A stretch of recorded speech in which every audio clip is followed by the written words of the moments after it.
ప్రధాని నరేంద్ర మోడీ 11 సంవత్సరాల పాలనలో ఎన్నో విజయాలు సాధించామని బీజేపీ నాయకులు మాటల సత్తయ్య పేర్కొన్నారు. రాజన్న కోడెల సంరక్షణలో వేములవాడ రాజన్న ఆలయ యంత్రాంగం పూర్తిగా విఫలమైందని, ప్రతినిత్యం కోడెలు మృత్యుఘోష పడుతున్నా ఏమాత్రం పట్టించుకోవడం లేదని అధికారులు, ప్రజాప్రతినిధులు కేవలం పిక్నిక్ మాదిరిగా గోశాలకు వచ్చి వెళ్తున్నారని బీజేపీ సీనియర్ నాయకులు ప్రతాప రామకృష్ణ అన్నారు. పరమశివుడు వాహనమైన నందికి ప్రతిరూపమైన కోడెను పవిత్రంగా చూడవలసిన అధికారులు నిర్లక్ష్యం వహిస్తూ మూగజీవాల పట్ల తీవ్రంగా నిర్లక్ష్యంగా వహిస్తూ వాటి మృత్యువాతకు కారణమవుతున్నారని ఈ సందర్భంగా ఆయన దుయ్యబట్టారు. వారం రోజులుగా గోశాల చుట్టూ అధికారులు తిరుగుతూ పిక్నిక్ స్పాట్ చేశారని, దేవాలయంలో కూడా భక్తులకు కనీస సౌకర్యాలు లేవు అని సందర్భంగా ఆయన అన్నారు.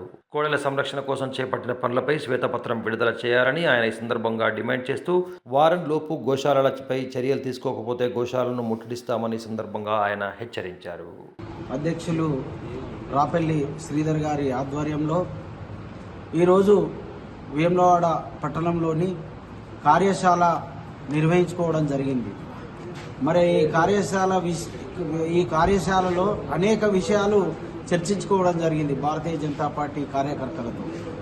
మరి ఏదైతే ఈ 11 సంవత్సరాల నుంచి మన దేశాన్ని ఒక మంచి అభివృద్ధి పదంలో నడిపిస్తున్నటువంటి మన ప్రధానమంత్రి నరేంద్ర మోడీ గారు, మరి ఈ దేశం 11 సంవత్సరాల నుంచి గత అనేక సంవత్సరాలు కాంగ్రెస్ పార్టీ పాలిస్తే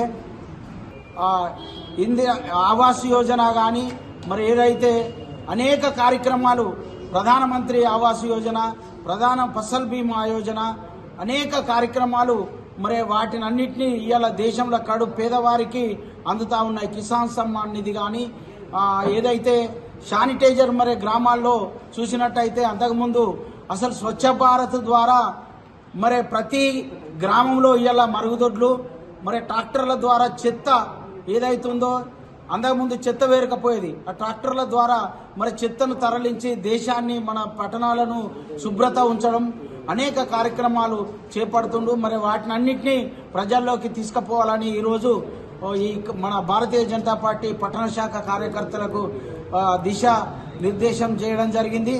మరి వేములవాడ పట్టణ బీజేపీ శాఖ ఆధ్వర్యంలో మరి పట్టణ కమిటీ సమావేశం నిర్వహించుకోవడం జరిగింది. ఈ సమావేశంలో అయితే మోడీ గారి పాలన 11 ఏళ్లు పూర్తి గావిస్తున్న సందర్భంగా మరి పెద్ద ఎత్తున పార్టీ కార్యకర్తలతో సమావేశం నిర్వహించుకొని మరి ఈ 11 ఏళ్ల పాలనను ప్రజల్లోకి తీసుకుపోయే విధి విధానాలను చర్చించుకోవడం జరిగింది. అలాగే పార్టీ ఏదైతే తెలియజేస్తుందో ప్రతి ఒక్కరం కూడా మన అమ్మ పేరు మీద ఒక చెట్టు నాటడం అనేది పర్యావరణాన్ని రక్షించే విధంగా మోడీ గారి పిలుపు మేరకు ఈరోజు తీర్మానం చేసుకోవడం జరిగింది.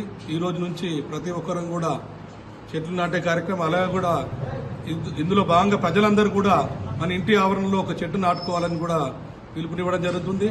మరి 11 ఏళ్ల నుంచి మోడీ గారు ఎన్నో రకాల అభివృద్ధులు మన భారతదేశాన్ని ప్రపంచంలో కీర్తి కెరటంలో నిలిచే విధంగా కార్యక్రమాలు నిర్వహించడం జరిగింది. ట్రిపుల్ తలాక్ కావచ్చు, 370 ఆర్టికల్ కావచ్చు, మరి మనం చూడమనుకున్న అయోధ్య రామ మందిరం కావచ్చు, ఇలాంటి మొన్నటికి మొన్న కూడా చూసి ఆపరేషన్ సింధూర్ పెద్ద ఎత్తున సక్సెస్ చేసుకోవడం జరిగింది. ప్రతి ఒక్క కార్యక్రమంలో సెంట్రల్ గవర్నమెంట్ ఫండ్స్ అనేటివి ఉన్నాయి. ఇప్పుడు డబుల్ బెడ్రూమ్ నడుస్తుంది, అందరికి తెలిసిందే. దాంట్లో కూడా 3 లక్షలు సెంట్రల్ గవర్నమెంట్ ఇస్తుంది అనేది కూడా ప్రజలందరికీ తెలుసు. రేషన్ బియ్యంలో కూడా 4 కిలోలు సెంట్రల్ గవర్నమెంట్ ఇస్తే 1 కిలో స్టేట్ గవర్నమెంట్ ఇస్తుంది. ప్రజలందరికీ కూడా ఇప్పుడు మునుపట్లా కాకుండా అందరికి కూడా చైతన్యం వచ్చింది సోషల్ మీడియా ద్వారా. ఈ సందర్భంగా మరొకసారి పెద్ద ఎత్తున బీజేపీ ఆధ్వర్యంలో ఈ కార్యక్రమాలు నిర్వహించడంలో ప్రతి ఒక్క బీజేపీ కార్యకర్త అలాగే ప్రజలందరూ కూడా భాగస్వాములు కావాలని కోరుకుంటున్నారు.